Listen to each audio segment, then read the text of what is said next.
For anybody who doesn't know, we upload these videos to YouTube for folks who can't join. I think we have a slightly smaller group this month. It's a week earlier than normal, and I know some folks who normally could attend just didn't have availability on their calendar. But great to see that all of you could make it, and again, welcome.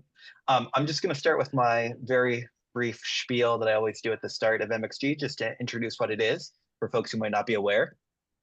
So Maine Accelerates Growth is a statewide network of organizations and individuals that support entrepreneurs and innovators to scale in Maine and beyond. We believe that a vibrant, inclusive innovation and entrepreneurial ecosystem will result in a more abundant, equitable, and sustainable economy and make Maine a great place to live, work, and play. We work together to share expertise, seek best practices, and to address systems gaps. We promote the successes of Maine startups and entrepreneur support organizations and collaborate to attract talent and inspire innovation. And I'll also post the link to the meeting notes in the chat. If anybody has any announcements or anything of that nature that they want to add, we'll also, Selena's very kindly taking notes on the presenters. So if anybody has any information they want to plug in there as well, but we'll share that with the group afterwards. So to get started, I just wanted to provide a very short opportunity for anybody who's new to the group or hasn't been here in a while. To just give a very quick introduction, name, if you're affiliated with an organization or a business, and maybe what part of the state you're in. So feel free to raise your hand, and that includes our presenters today. Even though you'll be giving a more holistic presentation down the line, feel free to just give a quick intro. And I'll just look around to see anybody who raises hands or unmutes. Go ahead, Jay. Hi, my name is Jay Field, and I am in the process of starting a communications consulting business targeted at startups, entrepreneurship, and more established companies who want support on certain types of communications related things, internal and external.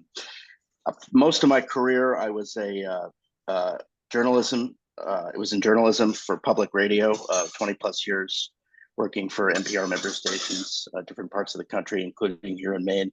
And then in 2019, I made the leap to my first private sector experience and was part of the founding team at GoLab and Timber HP, and worked there through last fall and learned just a ton along the way that I'm hoping to share with my clients going forward. So I'm excited. I want to thank Kachina Miller for sort of tipping me off to this organization and in this group. We know each other from town in Belfast here, so I'm excited to meet y'all. Well, great. Well, welcome, Jay. And if you want to post your link to your business website or anything in the chat, feel free. Julia, I think I saw you raise your hand. Yes, thank you. This is my first meeting. My name is Julia Maslin, and I live and work in Falmouth. This is the guy that lives in Pemmican. So I'm a therapist, and I'm also working on addressing the loneliness epidemic. It turns out stats show that Maine is the loneliest state, and I want to change that. So my venture is called Revive Gatherings, and I'm looking to really create infrastructure in our community and eventually beyond to bring us back together, because we're so disconnected. But I do think small gatherings, really intentional connection, can shift things. So I'm so happy to be here with you all. Thanks for having me. Oh, well, welcome, Julia. Kachina. Hi, everybody. I also live in Belfast, Jay Field. I am the co-founder and CEO of Watermelon Pie, and I'm really excited to tell you more about that. Prior to being an entrepreneur, I spent over 13 years in healthcare IT, working for Athena Health and helping to build their office here in Belfast, and recently went back to school and have been so excited to be part of the Maine entrepreneurial community because it is so incredibly supportive and rich, and MTI has definitely been awesome for us. So really happy to be here. Great, thanks so much. And looking forward to the presentation. I saw Trevor and then Asheesh. Great, thanks, Tom. I'm Trevor Ruggiero, founder of Looma. We're giving a talk later, so I'll get into all that later, but we're a engineering design consulting company.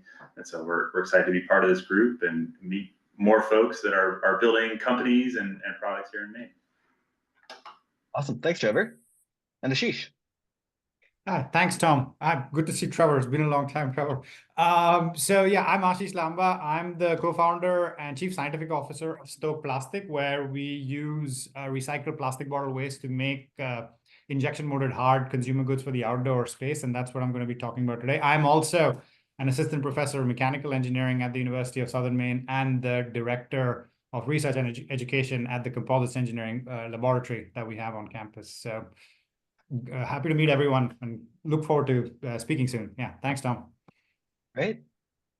Anybody else new to the group or haven't been in a while who wanted to give a very quick intro? Feel free to just raise your hand or unmute. Don't think I see anyone. I'm happy Oh, to go real ahead. quick Go ahead, give you, Emma. I don't Yeah. know.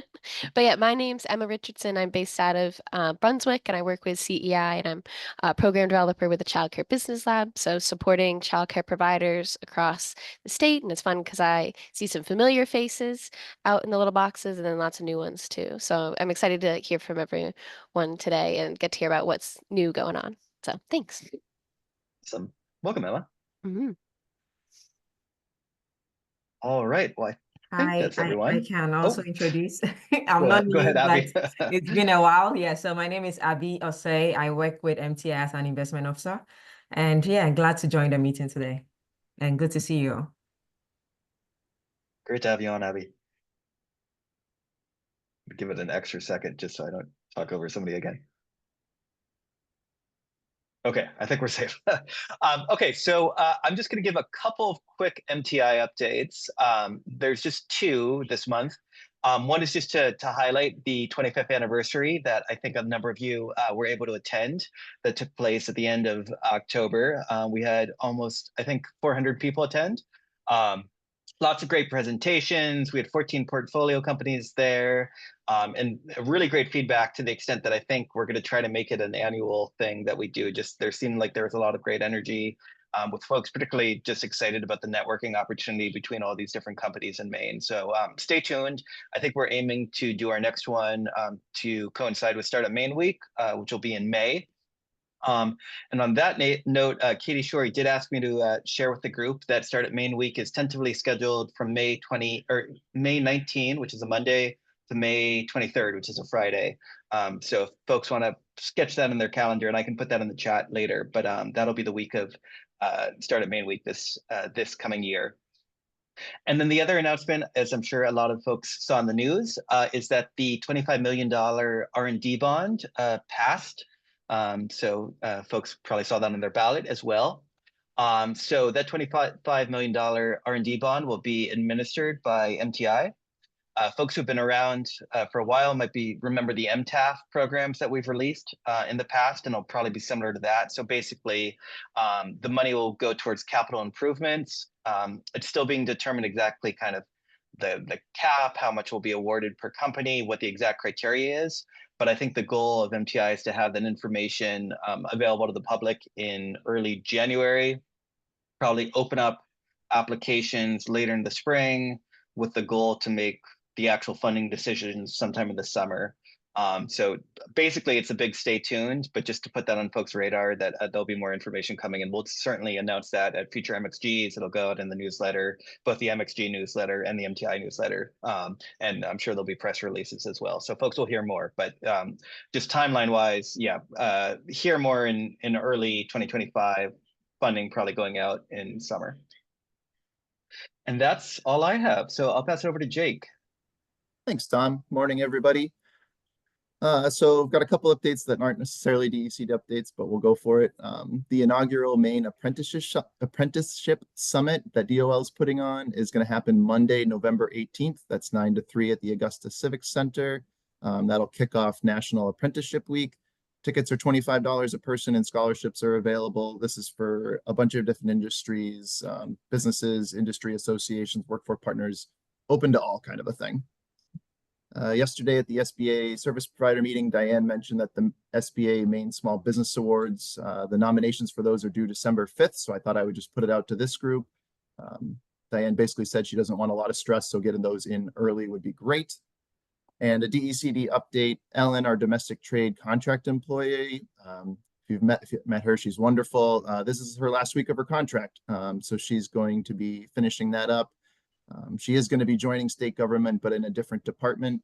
So if you know her, you can reach out. If not, I'll drop a link in the chat that kind of goes over some of the business growth resources that she's put together recently. I know that they have an initiative right now where they're going to be releasing consumer data on fresh and frozen produce, and those will be available on request. And the last thing I'll end with is the Office of Tourism is resetting their destination management plan. So if you know tourism stakeholders, your input would be we'd be interested in your input. There'll be listening sessions all over the state starting in December, the first week of December, and there'll be 2 virtual sessions. So I'll throw a link in for that as well. Thanks, Tom. Awesome. Thanks, Jake. Well, we're right on time. So I will pass it over to Asheesh at StokedPlastics to give us the first presentation. And I probably need to give you permissions to share. Just one moment. Okay, you should be able to share now. All right. Can you guys see the slides? Yes. Awesome. So yeah, so as I was telling you guys, yeah, I'm the co-founder and chief scientific officer at StokedPlastics, whereby we're basically using recycled plastic bottle waste to make injection molded hard goods for the outdoor space.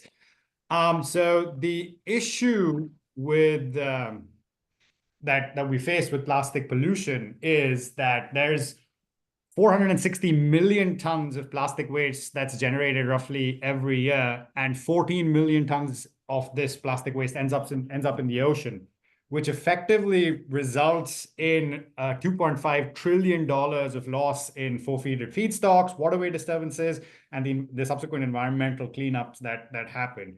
And plastic pollution is a big problem because less than 10% of the plastic waste that we generate all over the world ends up getting recycled.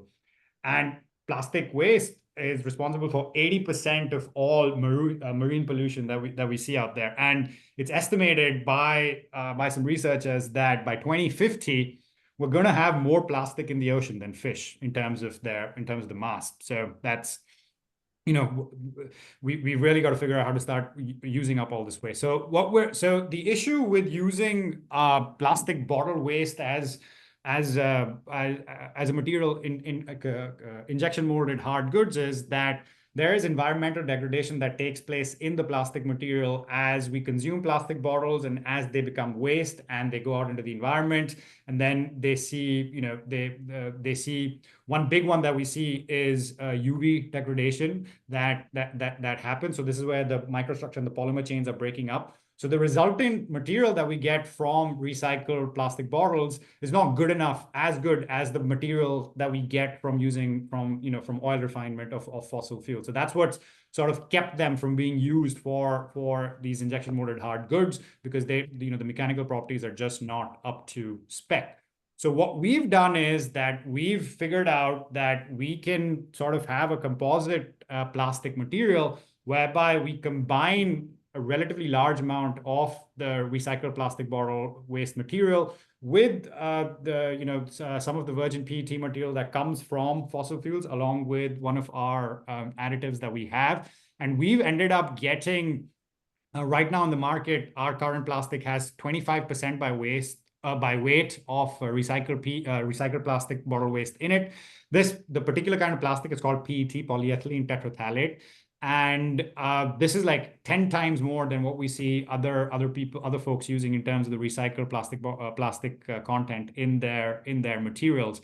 And right now in the market, we have the 25% by weight of the plastic pellets, but we're also in our lab, we're getting results close to 99, close to 100% recycled PET as well. So our goal is to completely remove any plastic that comes from fossil fuels so that we have a completely circular material. So what we end up seeing with our material is that it's, in terms of sustainability, because we're using it from the plastic bottle waste, it's 10 times more sustainable. It has price parity even after being post-processed and created with recycled PET bottles. And with our special recipe, it's not only good, not only are we fixing the mechanical property degradation and thermal property degradation that takes place due to the environment, but it's also ready for mass production, and particularly for injection molding of dense hard goods. So that what that means is that manufacturers are not going to have to use any special equipment or any special tooling in order to use our material. They can just, whatever material they're using currently for injection molding of hard goods is going to work for our materials. And overall, it's also 80% more carbon efficient than the fossil fuel based plastics that we have. And with our suppliers that we're working with all over the world, we have a very, very traceable supply chain as well. So we know exactly where the plastic material is coming from, how it's being recycled, and what are all the steps involved in that material creation as well. So that really helps with the marketing when companies are looking to use our plastic. They want to know how environmentally friendly it is. So we've got a subsidiary company called Oculus Optics, whereby we are making sunglasses and ski goggles out of our plastic materials, and these are being sold online and in retail stores as well, like REI and other outdoor brands too. And we also have another subsidiary whereby we're making fabric, but again, that's not our bread and butter because recycled PET is used widely in the fabric space. So we're just sort of doing that to do a little bit more bootstrapping. But what we're really doing right now is working with companies like big manufacturers like Rothy's and Anon and stuff like that, and they want to start using our plastic material in their injection molded hard goods. So right now, what we're doing is we're raising money in order to create enough test samples for them. A couple of, everyone wants like 10, 20 kilograms of pellets and stuff like that. And then we also have to do some further testing to shore up to make sure that whatever material we're getting from around the world and changing our supply chains, our process still applies. So yeah, right now we're looking to raise roughly $2 million in funding for the company, of which we've hit, I think, around 10 to 15% of that number. And we've got a couple of more soft commits, but I'm not the money guy. I'm the mad scientist, tree hugger of the group. So yeah, we'll take some questions from you guys. Thanks, Asheesh. Any questions? Feel free to raise your hand.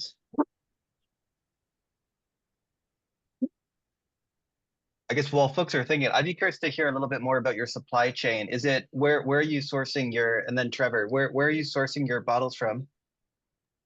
Yeah, so right now, the PET, the recycled PET material that we're getting is from Southeast Asia, from a source in Indonesia that we've been working with. But we're also working with some larger companies like Tide Ocean, and right now we're trying to work with them to actually get the material from Mexico itself, because one of our goals is to try to reduce the distance that we get our PET material from as well, because that shipping also has carbon emissions associated with it. And we're also talking to other recycled PET manufacturers all over the world, because our goal is for our process to be sort of indifferent to the supplier. So yeah, that's going to be one of the next big steps in our R&D as well, what we're raising money for. So yeah. Gotcha. Trevor, I saw your hand raised. Sure, yeah. Great presentation, Asheesh. Fantastic idea. I love it. As someone who makes a lot of injection molded products, I'm very excited to see more recycled materials get into that stream. So you mentioned you're going after the outdoor industry. Why just the outdoor industry? Is there a reason that you can't also go into the medical industry or the beverage industry? Well, that's a good question. So beverage industry, so for making thin wall products, recycled PET is already widely used. So that's, a bear we decided not to tackle. For the medical industry, we do want to go down that route eventually, but that's going to be a lot more compliance and certification that we need to do with the material that we, right now, it's sort of like a step 2 or 3 that we're trying to figure out. And the reason we went out to the outdoor industry is, well, 2 reasons. Is because me and the other co-founders, we're all outdoor geeks. We spend time outdoors, and we really don't. We figured that we're not going to, as the end use consumer who's environmentally conscious, we don't mind paying a little bit of the premium that's going to be necessary, especially initially down the line, for a little for a product that's more that has a higher recycled content right now. And again, talking to people, we have like interest from many people who do injection molded hard goods, but the most interest we've seen in all of our informational interviews has been from the outdoor brands. So that's another reason we went down that route. So yeah. And what products are currently on the market, or do you have any like particularly popular products that are being made with the recycled plastic at the moment? Yeah, so if you guys go to opulusoptics.com, we have our sunglasses and ski goggles that are offered. If you guys want to buy those, that's great. We also are in a couple of flagship REI stores throughout the country right now. I think it's like 5 or 6 of the big ones there, with our sunglasses and our ski goggles. But right now we are not. We're still in the testing phase with other manufacturers right now, so we don't have one of their products using our material quite yet. It's going to be a couple of months time. Actually, we heard back from one of the manufacturers yesterday, and they were super happy with the results. So we're going to have a problem of hopefully sending over a big tanker of plastic pellets to them real soon. So yeah. Well, great. I think that brings us to time, but thanks so much, Asheesh. That was a really fascinating presentation. And if you don't mind just posting your contact info, sorry, the timer's going up. If you don't mind posting your contact info in the chat, we'll add it to the notes document. And then if folks have more questions, they can follow up. Awesome, thanks. Okay, well, on to Andrew. All righty, I'll share my screen here. Let me know if you can see that. Yep, it's showing up. Awesome. All right, so yeah, Andrew Thompson, CEO and co-founder of bluesonde Technologies, where we're focusing on harnessing the scale of the ocean by bringing down the cost of real-time in situ ocean data. So I'll start with how I arrived at ocean monitoring. Started my career at SpaceX back in 2011, mechanical engineer by trade.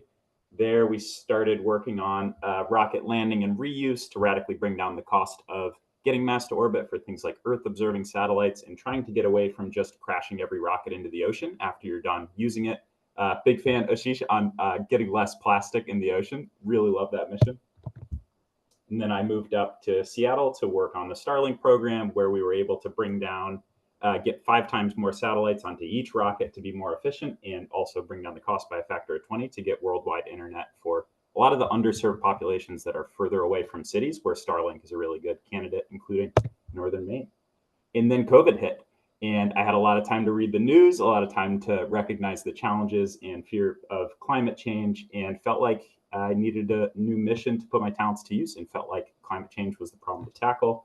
Recognized that carbon emissions reduction had a lot of great work going into it with solar, clean energy, electric transportation, but that carbon removal was this problem we hadn't quite figured out how to solve yet. We have to do something with the hundreds of billions of tons that are up in the atmosphere already, because we have not reduced emissions in time. Heard about Marty Odlin in Portland talking about growing kelp in the ocean to pull CO2 out of the atmosphere through photosynthesis and then sink that kelp in the deep ocean. And I was hooked. The idea of leveraging a natural process just made so much sense to me on a fundamental level. It's a very elegant solution compared to direct air capture, which is building these big steel and concrete factories with fans to try to pull it out of the air. The idea of using nature for this just makes so much sense. Photosynthesis is very effective at this. So I joined Running Tide in 2021 and found out growing the kelp was difficult, but the real problem they were facing was how to measure it. They had a plan to get the kelp offshore, to grow the kelp offshore, but needed a way to know if it actually grows. You can't just send a boat out 1,000 miles to go check on this thing every day. So we figured out how to make a camera buoy. We figured out how to package small cameras, similar to the ones that you have in your cell phone, onto a small form factor buoy that had onboard satellite communication, solar power to relay those images back to us and give us real-time updates on the amount of growth that we were seeing, so that we could then iterate on that product. So there's a lot of ocean monitoring that already exists, but there really weren't solutions that can help grow that carbon removal industry. So there's still a lot of room to innovate in the space. Unfortunately, Running Tide shut down in June of this year for a variety of reasons, some good, some bad. And so myself and our 2 co-founders that were leading the engineering team there have spun up bluesonde Technologies to continue that mission to develop ocean monitoring hardware. So the problem as we see it is that the ocean offers the scale needed to address many of the climate problems that we're facing. This includes emissions reductions with things like low carbon protein from aquaculture, clean energy from offshore wind. There's emissions removal that I just talked a lot about. There's also just ocean research to understand how the ocean, our most critical resource, is just rapidly changing in not a great way, so that we can figure out how to adapt and support it in the best way. like I said before, the key to harnessing this in a safe and effective way, though, is we need to radically improve our ability to collect data in the ocean. If you can't measure it, you can't improve it.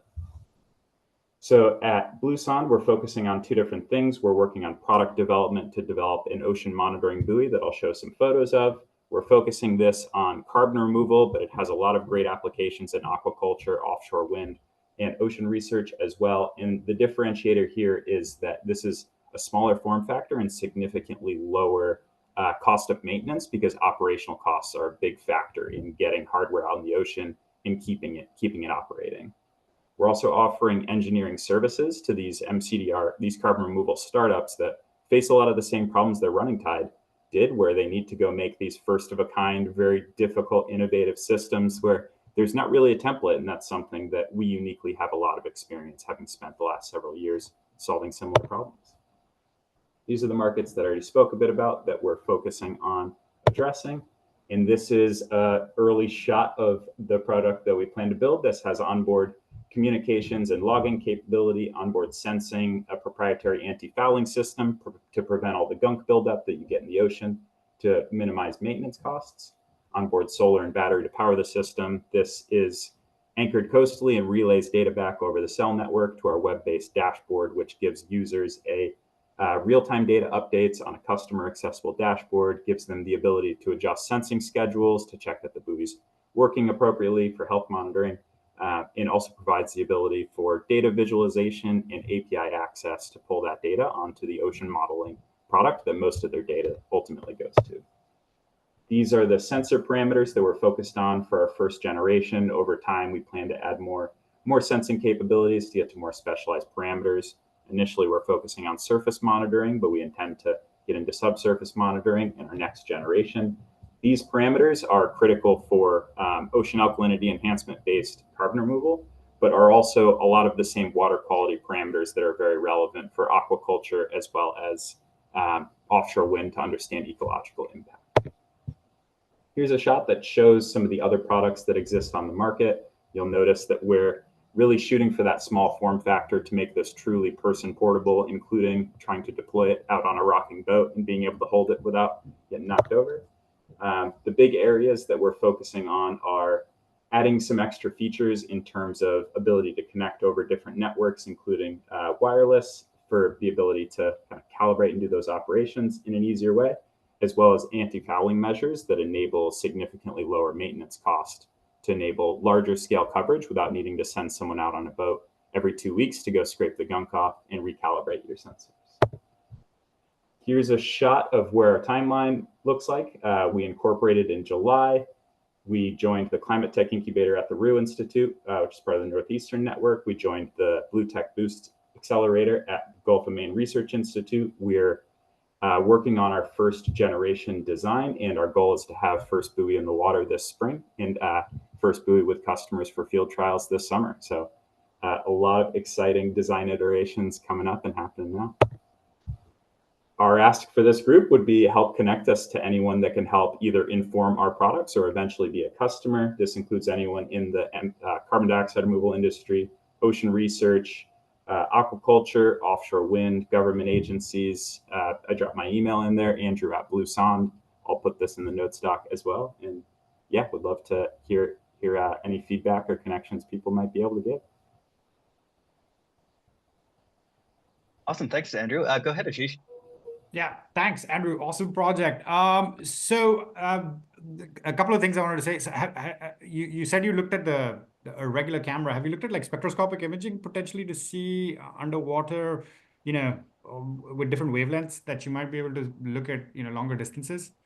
Definitely, yeah. With turbid water, that's a big challenge. With the Running Tide product, we were looking at very close fields, so that wasn't an issue. But yeah, hyperspectral or multispectral imaging is really useful when you're trying to get longer range. We also looked at acoustic, which can kind of work through some of those turbidity challenges. Yeah, for camera-based products, yeah, we would definitely want to expand into those. Our current product is more sensor focused, like carbonate parameters and water quality, but definitely expect we'll get back into the camera game at some point. And have you connected with Professor Scott Eaton over at USM, over the University of Southern Maine? They've been working on a similar project as well, doing sensing off the coast of Maine too, for similarly for climate change. I'm happy to connect the two if you guys would like. So yeah, We haven't spoken yet. Yeah, I would love to get connected. awesome. Andrew, are there I had heard of Running Tide, but I wasn't aware that it seems like there's a burgeoning startup scene doing marine carbon renewable. Are they mostly following a similar model to Running Tide, growing kelp, or what does the industry look like?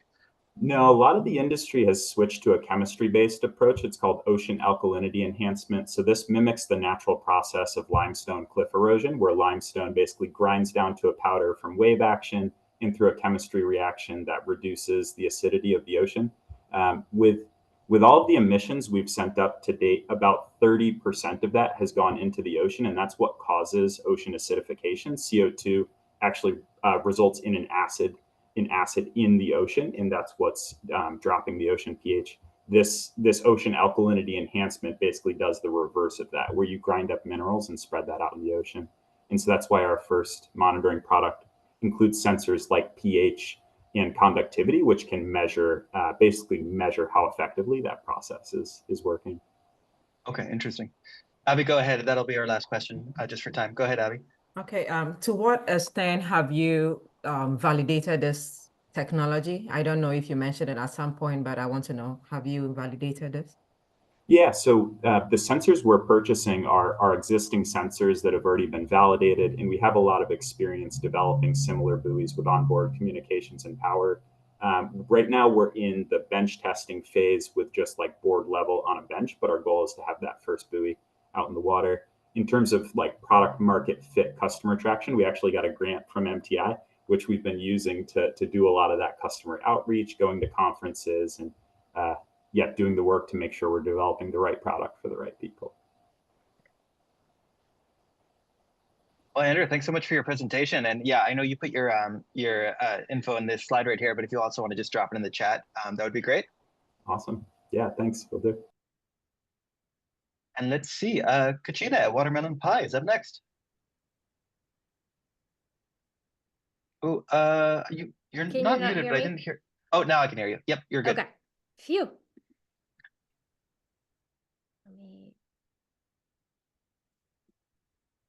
All right, everybody can see my slides here? Yes, showed up. Awesome. Okay. Well, I'm Kachina Miller, as I mentioned, CEO and co-founder of Watermelon Pie.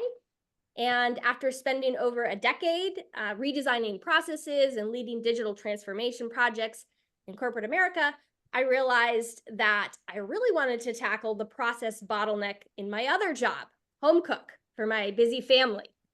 I had spreadsheets for meal plans and bookmark websites and printouts and cookbooks, and managing to put a hot, healthy, affordable meal on the table is a really daunting task. And as it turns out, I am not alone in this. As the cost of eating out continues to rise, there is a trend towards more home cooking, and the recipe app market is on pace to double over the next few years, reaching over $1 billion. And there are 80 million home cooks that cook using a recipe at least once a week. Hand in hand with this trend, the online grocery shopping market is also growing very rapidly, expanding from $250 to $450 billion over the next few years. And this is creating an affiliate marketing opportunity of nearly $7 billion. So while it's clear that we're all going to be doing more home cooking, what's a little less clear is how we all feel about that. And 50% of home cooks report feeling really sick of making the same 3 meals every week, and 77% feeling sort of too burnt out and overwhelmed to even want to cook at the end of the workday. And so if we are all experiencing this same problem, then there is value in sharing our collective knowledge and in sharing the journey together. So at Watermelon Pie, we want you to be able to answer, what are your friends making on a busy weeknight? What are they putting in their kids' lunch boxes? And who has Nona's red sauce recipe? And does anybody know how to make quinoa taste like anything at all? And we're on a mission to create a ubiquitous cooking community that allows home cooks to collect snippets of knowledge and inspiration from anywhere, and then leverages AI to convert this knowledge into meal plans, recipes, grocery shopping lists, and then share and collaborate with their friends and family. Watermelon pie is unique in that it is a social experience that combines the digital tools that home cooks need to manage their lives. And our community includes food businesses and community organizations who also have recipes to share. And lastly, we place a premium on the ease of use, something that's so important to busy home cooks. And our AI-enabled cooking assistant will allow you to create and edit recipes at the speed of conversation. We offer a free basic version of watermelon pie so that we can have the most inclusive community. And next year, we hope to also introduce a premium subscription for $7 a month that will include additional storage, our AI capabilities, and eventually we'll also offer premium recipe content. And as our community grows, we will unlock additional revenue streams. We'll be able to offer promotional content to our business accounts, and we'll be able to collect affiliate marketing revenue from recipes that convert into online grocery carts. So we launched our initial prototype in May of this year, and we had great results. Home cooks love to see what other real home cooks are cooking. And the feedback that we collected led to the design of our MVP. Our MVP is live as of Monday of this week, and our beta users are testing it. We're very excited. And on Thursday of next week, we will announce that it is available to everyone. Vanessa Greco has an extensive background in sales and marketing. She's also a Mainer. And she has brought in 13 food businesses to join our launch next week, which we're very excited about, including businesses, and making it easy for them to invite their customers is part of our go-to-market strategy. We will continue to partner with more Maine businesses before expanding to the rest of the Northeast and beyond. And hopefully, eventually, we will have networks of local food communities around the globe. And rounding out our leadership team is Rakesh Kumar, who is our CTO, and he has extensive experience in full stack development in AI. And the two of us have partnered on many successful technology projects in the past. And this is just the beginning of our journey, and we would love it if you joined us. You can join the waitlist to find out when it's available next week by visiting our website. Invite your friends, invite your family. If you have connections with members of the food community, food businesses that might have recipes to share, please send them our way. And we are going to start our fundraising journey early next year. So if you have any connections or advice to help us on that journey, definitely let us know. We'd love to hear from you. Thank you so much. Amazing. Thanks so much. Any questions? I'll start us off with one. So I feel like one of the challenges that a lot of kind of social network oriented businesses face is kind of getting to the critical mass where there's activity and where folks are seeing value. You kind of touched on this. My impression is you're kind of focused on starting in Maine locally and then growing. Is that part of the strategy, or how are you planning to kind of reach that critical mass? That is absolutely our strategy. Is, these 13 businesses, they have a combined social network of 60,000 followers on Instagram. So we'll be promoting them on our Instagram and making it easy for them to promote us. They're of varying sizes, these businesses, and we have several other businesses that are even larger that are in the works. And so that's really our strategy, these businesses have recipes. They want to educate their customers on how to use their product. So they're happy to add these recipes. They don't mind that we aren't offering we have no ads in our recipes. And so this is really a win-win because it's a marketing opportunity for them. And some of the things they're most excited about is the community of people who are using their products. So like Hey What Tofu is part of our launch, and product education is a really important part of their strategy. And so having being able to source other tofu recipes from real home cooks, and really having a community conversation around that. Wyman's Blueberries is another one. They are so excited to have access to really talk about food with other home cooks, being able to do things like have contests for blueberry recipes. So that is our strategy. We will be also, of course, when we get to that growth phase, investing in social media marketing. Marketing will be incredibly important. So that's our strategy so far. Gotcha. Awesome. Thanks. Abby, go ahead. Yeah, which revenue models are you exploring? You mentioned it's a subscription based. Are there other revenue models that you could explore? And also you mentioned you'll be raising funds. Do you have any particular source of funding you are looking at this point? So the revenue models, we will start with we really need to validate our revenue model. And so we will be exploring and testing the subscription base because that is very per user, can drive a lot of revenue. The promotion, we also, some of our businesses are already asking us when we will be able to link out to their websites. That's affiliate marketing, to offer them promotions in the social feed. And so those are additional revenue models that as we grow the free users, we really need a massive users to unlock those revenue streams. And so the fundraising is really intended to help us have the funds to keep building and exploring and validating that revenue model so that we can get to that growth phase. We plan to continue to leverage any grants that we can to build some support from friends and family. We already have some of that lined up, and to start to find our, a couple of angel investors that really have, share our passion for this vision of what we're trying to create and can help us to really help us get to that next level. That's great, and congrats again on the launch. That's really exciting. Thank you.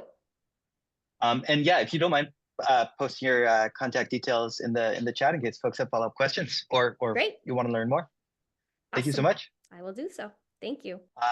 And then our next presenter is Trevor from Looma. Fantastic. Thank you, Tom. Let me see if I can share my screen properly here.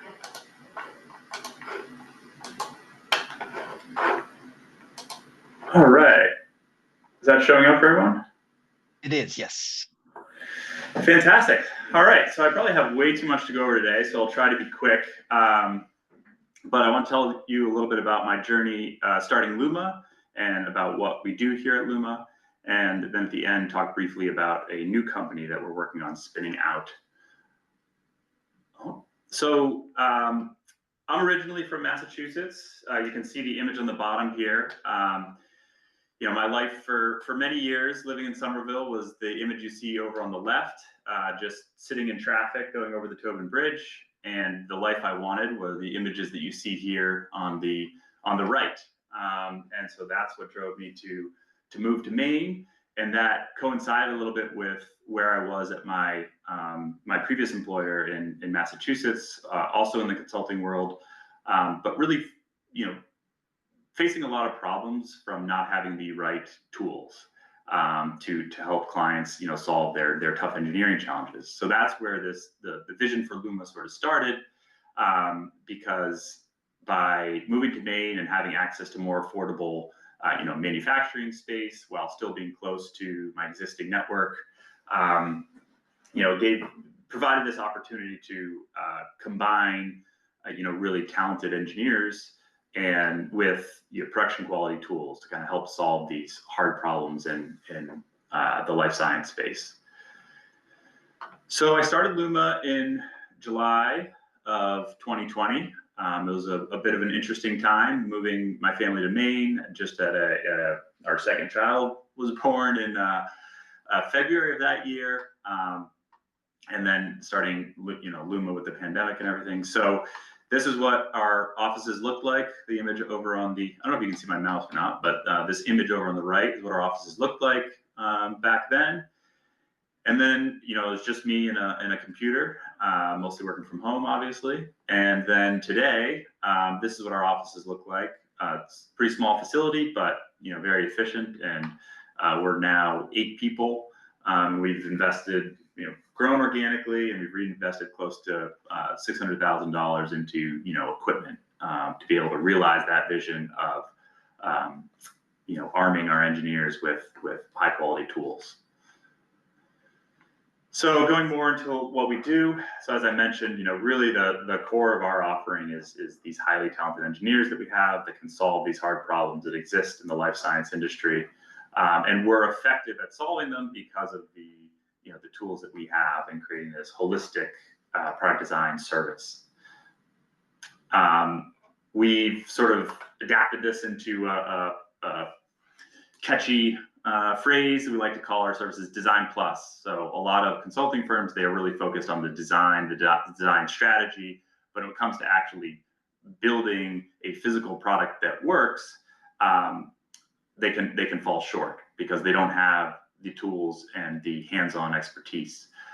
So that's why we can still do that early ideation work, but because we have the tools and the hands-on experience, that's sort of the plus piece that makes us so effective at solving these hard problems. So a few examples of where we've done this. One great example is a company called Site Diagnostics. I actually worked leading their technology development at my old company, and then continued to work and lead the development at Looma. But for them, we developed both the consumable and the analyzer for an in-office complete blood count. So, typically you have a blood draw, goes to a central lab, you get your results back a week later. It's a couple of drops of blood from a finger stick, goes into a cartridge, it's analyzed during your visit, and you get results back in about 15 minutes. Another example is a device we developed for a company called VistaPath.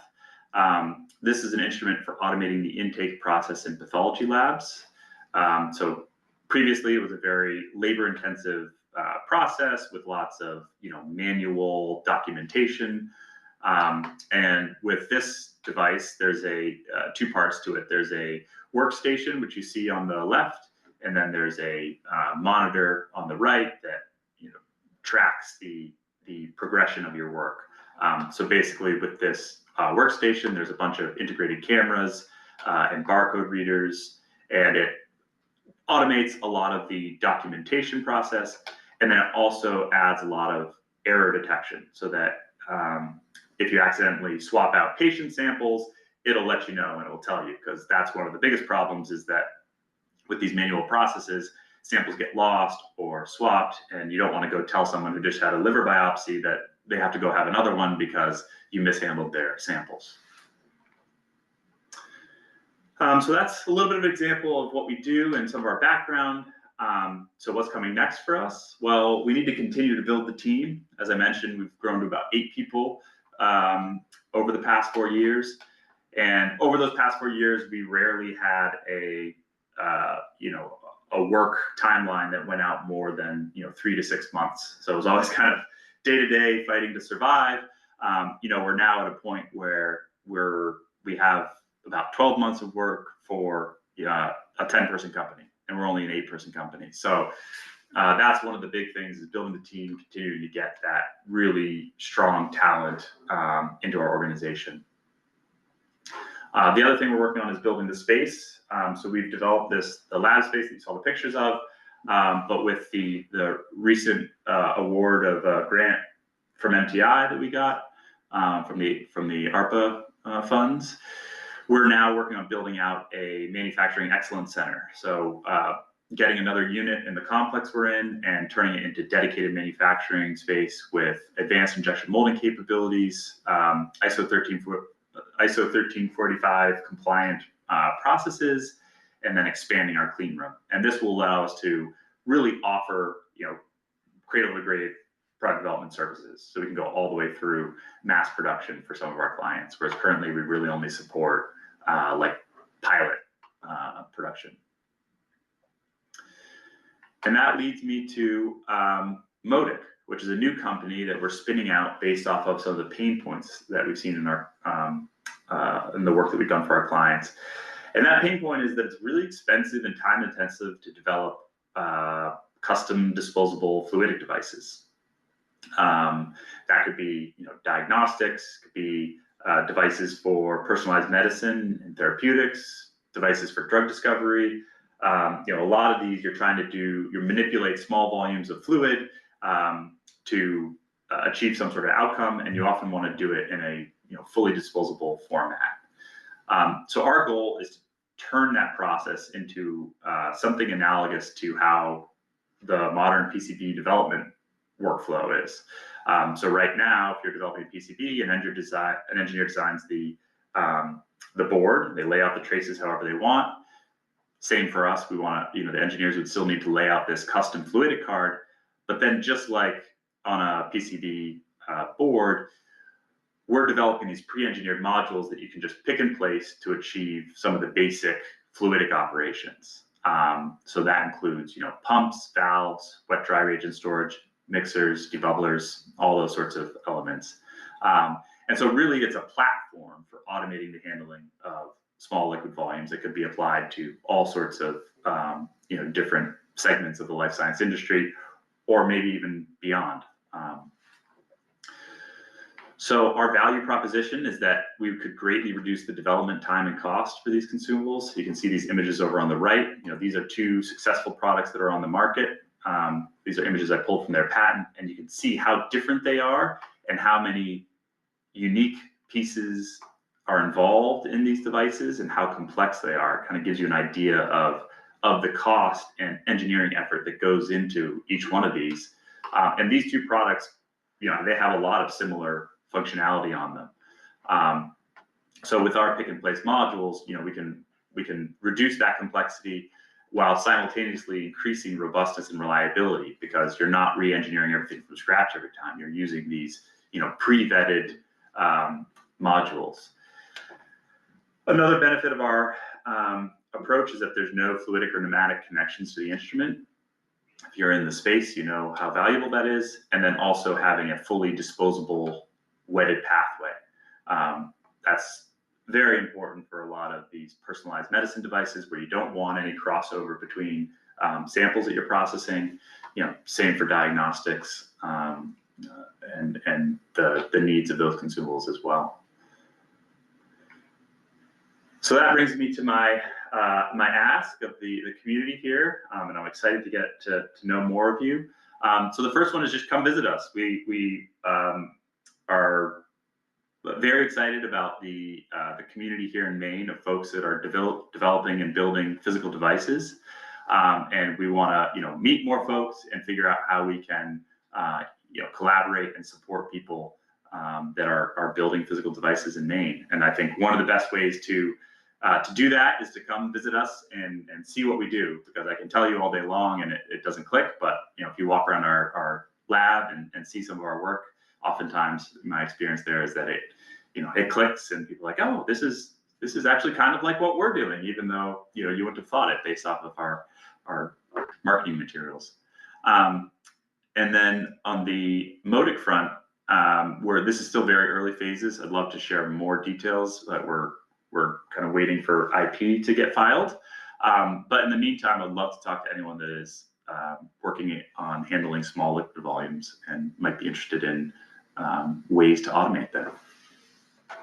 Awesome. Well, thanks so much, Trevor. That was a really great presentation. I'm conscious that we're at time. So my thought is maybe if you don't mind posting your contact info in the chat, and if folks have follow-up questions, they can just shoot you a message. Definitely, that sounds good. Yeah, thanks, Tom. Absolutely. So I should mention to the group, we don't do MxG in December just because of the holidays. So we'll be meeting, our next meeting will be January, normal third Thursday of the month. And it was great to have everybody here. Does anybody have any pressing announcements for the group before we call it wraps? So looking to see if anybody's muting or looks like not. Well, I hope everybody has an amazing holiday season, Thanksgiving and the like. And looking forward to seeing you all in 2025. Thanks, Take care, Tom. all. Thank See you. you. Thanks, all. Tom. Thanks, everyone. Bye. Yeah.